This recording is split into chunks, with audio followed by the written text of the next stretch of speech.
We showed you this story earlier this morning. Deputy Ryan Perry with the Clay County Sheriff's Office had a special moment with a local family.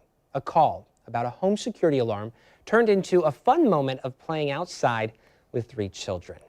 Deputy Perry is joining us now to talk more about how important it is to stay connected to the community during these times. Good morning, sir. Thank you so much for joining us. Good morning. Thank you for having me. You know, when I did this story originally earlier this week, I believe it was on Tuesday, it aired Wednesday morning. I was so excited to be able to tell this story. The Smiths, they trusted me enough to tell their story, and I was so eager to talk to you, but timing didn't work out, so I'm glad we were able to arrange for this.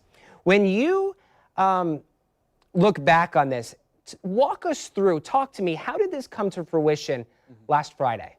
So, like I said, I got the alarm call to the house. Just anytime we get an alarm call, just the first thing is to make sure everything's okay. Whether it's a legitimate alarm or it's a false alarm. So I arrived at the house, saw Mr. Smith on the porch and saw the kids playing in the yard. So I was thinking everything was okay, but still wanted to talk to him, make sure everything was good. And he just told me he typed in the wrong code and everything was fine. I know he was saying that he had no idea. He saw you coming toward him and he was like, I don't know what's going on here. And, you know, you were able to shed light on what was going on. How long have you been part of the force?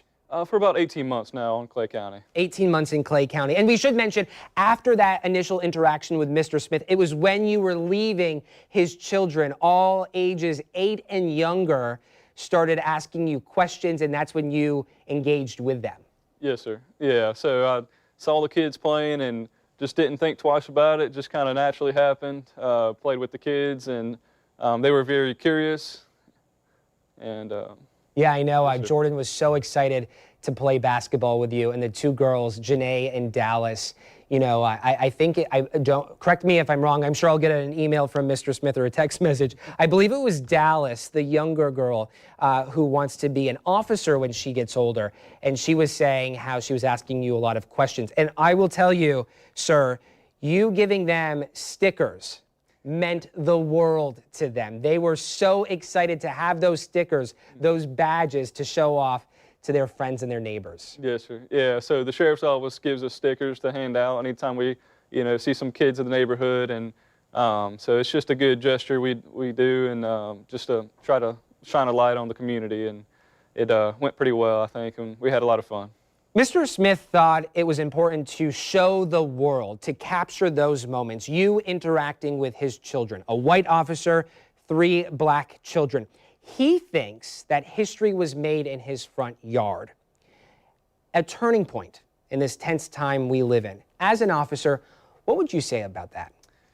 I don't think I'm, smart enough to know if it went that far as to make history like that, but I just saw some kids playing and like I said, didn't think twice about it. I just love people and love making the community feel good and safe, and just like I said, I just like playing in the community, community with kids. Absolutely. I know you're doing something right, because I've received several emails on social media from people who know you, and they're like, I know him. He's such a great guy. Is there anything that you live by, that you bring with you on the job, that you want to tell others to do, that maybe helps you along the way? Absolutely. Just always, I'll try to be kind and shine a light to everybody I meet. There's a lot of times in this profession where we don't meet people under the best circumstances, good or bad, and so we just try to help and make everything the best we can. So just be kind. Be kind. I like that very much. Well, Deputy Ryan Perry, thank you. Really, thank you so much for talking with us this morning, and thank you for making a difference in the community, especially with those children. Thank you so much for having me.